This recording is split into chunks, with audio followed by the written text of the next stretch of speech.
اب دیکھیں آپ نے سنا ہوگا علماء کرام سے، جب خطیب عالم امام جب خطبہ پڑھ رہا ہو تو شریعت کا مزاج کیا ہے؟ شرعی مسئلہ یہ ہے کہ خطبے کے دوران اگر کوئی بندہ کلام کر رہا ہو اور آپ اس کے قریب بیٹھے ہوں تو آپ اسے یہ نہیں کہہ سکتے کہ چپ ہو جاؤ، کیونکہ آپ خود اس کے اندر مداخلت کرو گے، آواز ڈبل ہوگی۔ آپ پہ کیا واجب ہے کہ پورے انہماک کے ساتھ خطبہ سنو، پورے انہماک کے ساتھ خطبہ سنو، یہ شریعت ہے، یہ شریعت کا مزاج ہے۔ لیکن قربان جائیں آقا دو عالم صلی اللہ علیہ وآلہ وسلم کے نام پہ، حضور کے گھرانے پہ، حضور کے گھرانے کی عظمتوں پہ، حضرت سیدنا صدیق اکبر رضی اللہ تعالیٰ عنہ، حضرت سیدنا فاروق اعظم رضی اللہ تعالیٰ عنہ، حضرت بلال حبشی، حضور کے جمیع صحابہ کرام، کثیر حدیث کے اندر یہ حدیث آئی ہے کہ جب بیٹھے ہوتے تھے نا صحابہ کرام تو حضور جب خطاب ارشاد فرما رہے ہوتے تھے تو صحابہ کے سر پہ پرندے آ کے بیٹھے رہتے تھے، لیکن صحابہ کے استغراق کا یہ عالم ہوتا تھا، صحابہ کی کیفیت یہ ہوتی تھی کہ صحابہ کرام رضوان اللہ علیہم اجمعین ان کی توجہ پرندوں کی طرف نہیں ہوتی تھی، ان کی توجہ تاجدار کائنات حضرت محمد مصطفیٰ صلی اللہ علیہ وآلہ وسلم کی طرف ہوتی۔ اتنا انہماک، اتنی کنسنٹریشن، اتنا آقا دو عالم صلی اللہ علیہ وآلہ وسلم کی ادب اور محبت میں استغراق، حضور کے ایک ایک لفظ پہ اتنی توجہ، اتنا انہماک کہ صحابہ کے سر پہ پرندے بیٹھ جاتے ہیں لیکن صحابہ اس طرف توجہ نہیں کرتے۔ حتیٰ کہ میں نے ایک جگہ پڑھا، ایک جگہ حضرت عبداللہ بن عباس کا ذکر ہے اور ایک جگہ حضرت سیدنا عمر فاروق رضی اللہ تعالیٰ عنہ کا ذکر ہے کہ کچھ یہ لیٹ ہو گئے، حضور جمعہ کا خطبہ ارشاد فرما رہے تھے، حضرت عبداللہ بن عباس یا حضرت عمر فاروق رضی اللہ تعالیٰ عنہ یہ جیسے ہی مسجد نبوی کی مین انٹرنس سے اندر داخل ہوئے، مین دروازے سے اندر داخل ہوئے، آگے صحن تھا، پیچھے جوتے اترے ہوئے تھے صحابہ کرام کے، اس مقام پہ جہاں حضرت سیدنا عمر فاروق رضی اللہ تعالیٰ عنہ پہنچے، حضور کوئی بڑی اہم بات ارشاد فرما رہے تھے، پوری توجہ صحابہ کرام کی حضور کی طرف تھی۔ آقا دو عالم صلی اللہ علیہ وسلم نے دیکھا نا جب عمر وہاں سے داخل ہوئے ہیں یا عبداللہ بن عباس داخل ہوئے ہیں تو آقا دو عالم صلی اللہ علیہ وسلم نے دوران خطاب انہیں اشارہ فرمایا، انہیں اشارہ فرمایا۔ اللہ اکبر، حضرت سیدنا فاروق اعظم کا ادب دیکھیں، آپ ابھی وہاں پہنچے تھے جہاں پہ جوتے اتارے جاتے ہیں، جب حضور کی انگلی کا اشارہ ہو گیا حضرت فاروق اعظم وہیں جوتوں والی جگہ پہ بیٹھے۔ قربان جائیں ادب حضور کے پیارے صحابہ کے ادب محمد مصطفیٰ صلی اللہ علیہ وآلہ وسلم پہ، حضرت فاروق اعظم وہیں بیٹھ گئے، آقا دو عالم صلی اللہ علیہ وسلم کا پورا خطبہ اسی مقام پہ بیٹھ کے سنا۔ اور قربان جائیں ایک دفعہ نہیں کئی دفعہ صحابہ کرام نے ایک اور منظر بھی دیکھا، اللہ اکبر، ایک اور منظر بھی دیکھا۔ آقا خطبہ ارشاد فرما رہے ہیں، آقا دو عالم صلی اللہ علیہ وسلم اپنے منبر پہ جلوہ گر ہیں، اپنی مسجد میں بیٹھے ہیں، جمعہ کا خطاب ہو رہا ہے، اچانک آقا دو عالم صلی اللہ علیہ وآلہ وسلم اپنے منبر پہ کھڑے ہو جاتے ہیں اور آقا دو عالم صلی اللہ علیہ وسلم اشارہ کرتے ہیں، ادھر والے صحابہ کو ادھر کر دیتے ہیں، ادھر والے صحابہ کو ادھر کر دیتے ہیں، درمیان سے راستہ بنتا ہے، آقا سرعت سے تیزی سے آقا دو عالم صلی اللہ علیہ وسلم اپنا منبر چھوڑ کے اپنا خطاب چھوڑ کے درمیان میں سے گزرتے ہیں۔ اب صحابہ کرام حیران ہو جاتے ہیں کہ یہاں تو پرندے سروں پہ بیٹھ جاتے ہیں، خطبے سے توجہ نہیں ہٹائی جاتی، یہاں تو فاروق اعظم جیسی ہستیاں آ کے پیچھے بیٹھ جاتی ہیں، توجہ خطبے سے نہیں ہٹائی جاتی، اور خود تاجدار کائنات صلی اللہ علیہ وآلہ وسلم اپنا منبر بھی چھوڑ رہے ہیں، اپنا خطبہ بھی چھوڑ رہے ہیں، اپنی اب مسجد بھی چھوڑ رہے ہیں۔ بھئی میں خطاب کرتے کرتے مائک چھوڑ کے سٹیج چھوڑ کے ایسے پیچھے چلا جاؤں تو آپ سٹیج کی طرف دیکھتے رہیں گے، اس خالی کرسی کی طرف دیکھیں گے یا میری طرف دیکھیں گے؟ ایک نفسیاتی ایفیکٹ ہے، فوراً آپ میری طرف دیکھیں گے بھی خیر ہے یہ کیوں اٹھ کے چلے گئے، اور میری کیا حیثیت ہے، وہاں تو ودعا کے مکھڑے والے تاجدار کائنات صلی اللہ علیہ وآلہ وسلم حضور جلوہ گر، اور پھر چہروں سے حضور آنکھوں سے اوجھل ہو جائیں تو صحابہ کرام سے تو یہی برداشت نہیں ہوتا، تو ایک لمحہ حضور سے دور نہیں رہ سکتے تھے۔ وہ آپ پتہ نہیں سمجھ سکیں یا نہ سمجھ سکیں، وہ شاکر آقا ہے نا، شاکر سادی چاہت دیکھ تسئی، شاکر سادی چاہت دیکھتا صحیح اجم بیٹھا ہاسا کو منہ جا گئی. صحابہ کی کیفیت تو یہ ہوتی کہ حضور بیٹھے ہوتے آنکھیں چم چم برستی, پوچھتے کیوں رو رہے ہو؟ یا رسول اللہ خیال آ رہا ہے کہ آپ کے اٹھ کے گھر جانے کا وقت. ہائے ہائے, ان کی کیفیت تو یہ ہوتی تھی. خواجہ غلام فرید نے فرمایا تھا نا, ہار تھی ماں تیرے گل دا وے ماہی تے میں اصلوں دور نہ تھی ماں. ہائے ہائے, ہار تھی ماں تیرے گل دا وے ماہی تے میں اصلوں دور نہ تھی ماں. یا تھی ماں تیرے پیر دی جتی نت قدمہ ہیٹھ نہ دی ماں. اچز نیازے مٹی سادی نت باندھی یار سڑی ماں. یار فرید مختے دل بردانی میں دیکھ دیکھ کے جی ماں. ہائے ہائے, یار فرید مختے دل بردانی میں دیکھ دیکھ کے جیما. اور مکھ بھی کیسا, مکھ چندر بدر شاشانی ہے, مت چمک دی لاٹھ نورانی ہے, کالی زلف تے اک مستانی ہے, مخمور رکھی ہیں مدبریاں اس صورت نو میں جان آکھاں. جان آکھاں کہ جانے جہان آکھاں, سچ آکھاں تے رب دی میں شان آکھاں. جس شان تو شانہ سب بنیاں, سبحان اللہ ما اجملکا ما احسنکا ما اکملکا. کتے مہر علی کتے تیری ثنا, مشتاق اکھیں کتے جائے اڑیاں. صحابہ کرام تو اس کیفیت کے مالک تھے. وہ فوراً صحابہ کرام حضور کی طرف کھڑے ہو گئے, چہرے پھیر لیے. کل صحابہ جمعے کے وقت موجود, آقا دو عالم صلی اللہ علیہ وسلم کے ہزاروں کی تعداد, اور ہر کسی نے کیا منظر دیکھا کہ حضور نے خطبہ بھی چھوڑ دیا, منبر بھی چھوڑ دیا, مسجد بھی چھوڑ دی, بھاگتے ہوئے گئے. صحابہ پیچھے دیکھ رہے ہیں, کیا منظر دیکھتے ہیں کہ سامنے گلی میں ایک طرف حسین کھڑے ہیں, ایک طرف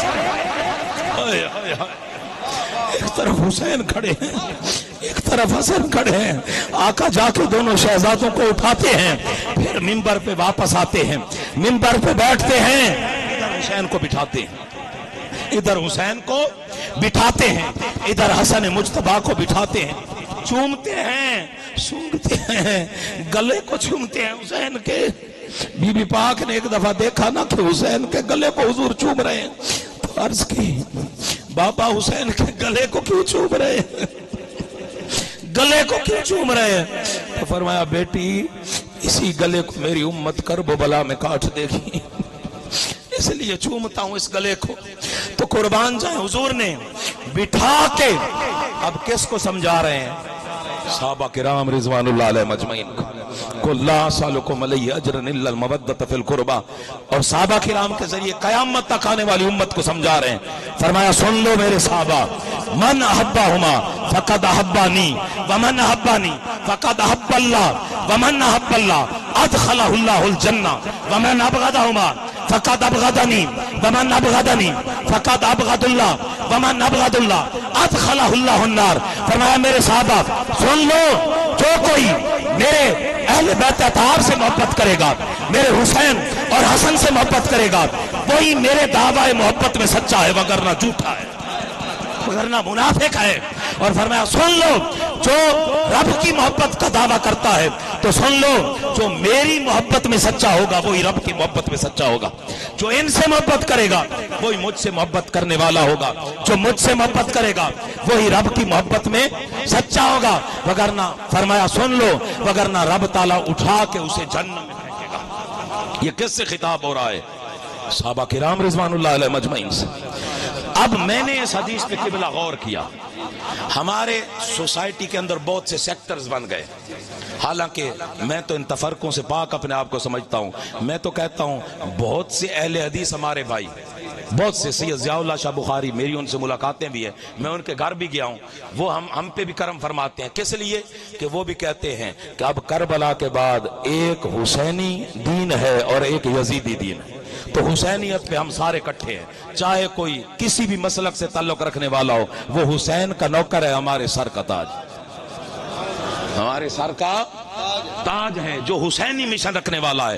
اور جو کوئی بھی نیوٹرل ہو کے قرآن و حدیث کا مطالعہ کرے گا تو حسین کے سوا کوئی چارہ ہی نہیں. ایمان بچانے کا حسین کے سوا کوئی چارہ ہی نہیں ہے، وگرنہ آپ بتائیں سلطان باہو نے فرمایا تھا نا، جے کر دین علم وچ ہوندا سر نیزے کیوں چڑھ دے ہو، 18,000 جو عالم ہوئے اگے حسین دے مردے ہو، وہاں عالم بھی تھے، وہاں محدث بھی تھے، ظاہری حدیث پڑھنے والے، وہاں خطیب بھی تھے، وہاں مفتی بھی تھے، وہاں پگڑیاں بھی تھی، وہاں ظاہری شریعت پوری تھی، لیکن حسین کا دامن چھوڑا تھا، دین خود بخود چھوٹ گیا، دین خود بخود چھوٹ گیا، نہ نمازیں کام آئیں، نہ روزے کام آئے، نہ داڑیاں کام آئیں، نہ ہی اذانیں کام آئیں، اب دین حسین کے ساتھ کھڑے ہونے کا نام تھا، حسین کے ساتھ کھڑے ہونے کا نام تھا۔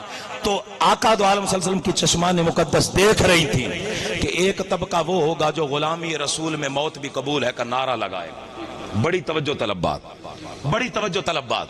ایک طبقہ، بھئی اتنا حضور فرما سکتے تھے نا کہ جو ان سے محبت کرے گا وہ جنت میں جائے گا، لیکن حضور اپنی ذات کو کیوں لائے درمیان؟ ہائے ہائے ہائے، اپنی ذات کو کیوں لائے درمیان میں؟ کیونکہ حضور کی چشمان مقدس دیکھ رہی تھی کہ یہ نام میرا لیں گے، کلمہ میرا پڑھیں گے، غلامی رسول میں موت بھی قبول ہے کا دعویٰ کریں گے۔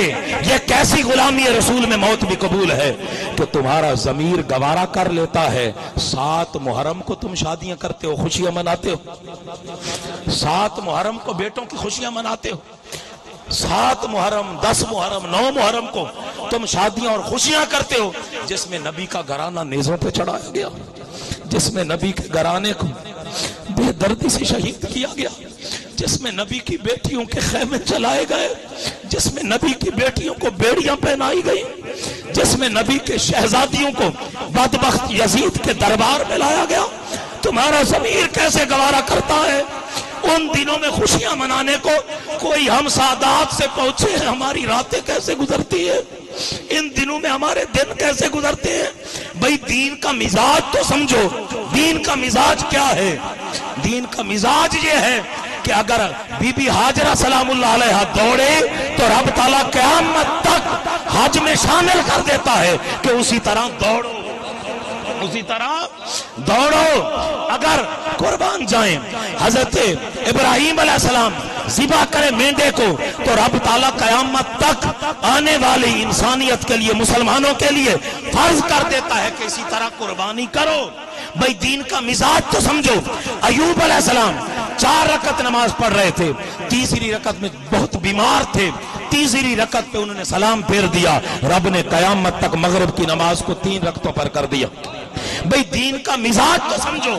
رب نسبتوں کا اتنا بھرم رکھتا ہے، رب ایام کا اتنا بھرم رکھتا ہے، اور تم ان ایام میں نبی کے گھرانے پہ پانی بند کر دیا گیا، جن میں نبی کے بچوں کو پیاسا ذبح کیا گیا، جن میں نبی بیٹوں کو ٹکڑے کیا گیا، جن میں نبی کی بیٹیوں کو بیڑیاں ڈالی گئی، رسیاں ڈالی گئی، خیمے جلائے گئے، جن میں نبی کے پاکیزہ خون کو بہایا گیا کربلا میں، ان دنوں میں تمہیں اگر خوشی ہضم ہو جاتی ہے، اللہ کی عزت کی قسم نبی کی اس حدیث پہ غور کرو، اگر تم غلامی رسول میں موت بھی قبول ہے کا نعرہ لگانے والے ہو تو میرے نبی تو حسین کے پیدا ہونے وقت آنسو بہاتے رہے ہیں غم حسین میں۔ محبت کا دعویٰ محمد مصطفیٰ کی محبت کا، اور تمہیں ان دنوں میں خوشیاں نصیب ہو جاتی ہیں، تمہارا دل مان جاتا ہے کہ میں خوشی کر لوں، یہ کیسی محبت ہے حضرات محترم؟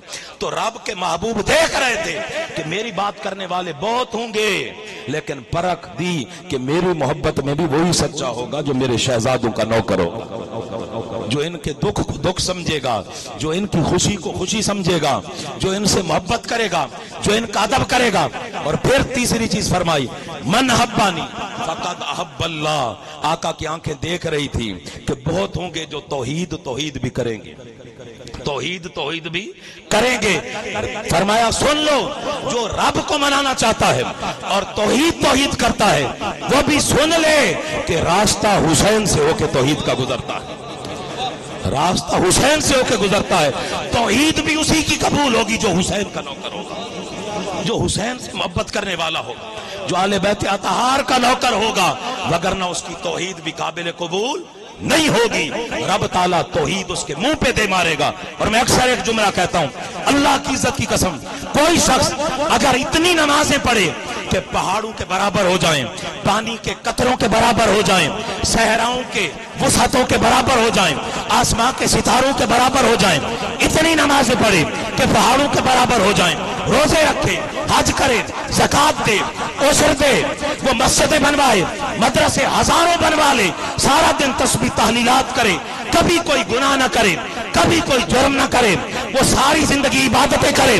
لیکن اس کے دل میں ہلکا سا بھی بغض علی کا آ گیا، ہلکا سا بھی بغض حسین کا آ گیا، ہلکا سا بھی بغض ائمہ اہل بیت کا آ گیا، سیدہ کائنات کا آ گیا، حسن مجتبی علیہ السلام کا آ گیا، میں اللہ کی عزت کی قسم کھا کے کہتا ہوں اس کے پیچھے میرے پاس سینکڑوں حدیثوں کے دلائل ہیں، میں وہ دلائل پیش کرنے کے لیے تیار ہوں۔ کوئی بڑے سے بڑا مفتی آئے، کوئی بڑے سے بڑا شیخ الحدیث آئے، وہ آئے، ہم وہ حدیثیں اس کے سامنے رکھیں گے کہ نبی نے کیا فرمایا ہے، اتنی عبادتیں کر لو، لیکن علی کا بغض دل میں آ گیا، رب تعالیٰ عبادتوں سمیت فرشتوں کو حکم دے گا، فرشتوں اس بدبخت کو اٹھاؤ، عبادتوں سمیت جہنم میں ڈالو۔ رب کو ایسی باتوں کی ضرورت ہی نہیں ہے۔ رب کے محبوب نے ایک ہی چیز تو مانگی تھی، قُل لَا أَسْأَلُكُمْ عَلَيْهِ أَجْرًا إِلَّا الْمَوَدَّةَ فِي الْقُرْبَى۔ رب نے ایک ہی چیز تو کہی تھی، محبوب مانگ اپنی امت سے، اپنے سے مانگنا سکھایا، توحید سکھائی، رب سے جوڑا، لیکن فرمایا ایک چیز اے محبوب مانگ۔ ہم کہتے ہیں نا غیر اللہ سے نہیں مانگنا چاہیے، اللہ سے مانگنا چاہیے، لیکن محبوب نے کہا ایک چیز محبوب آپ اپنی امت سے مانگیں۔ باری تعالیٰ کیا مانگوں؟ فرمایا قُل لَا أَسْأَلُكُمْ عَلَيْهِ أَجْرًا إِلَّا الْمَوَدَّةَ فِي الْقُرْبَى، اپنے قرابت داروں کی محبت۔ تو فرمایا جو ان سے محبت کرنے والا ہوگا وہی میرے دعوی محبت میں سچا ہے، وگرنہ جھوٹا ہے، منافق ہے، جہنمی ہے۔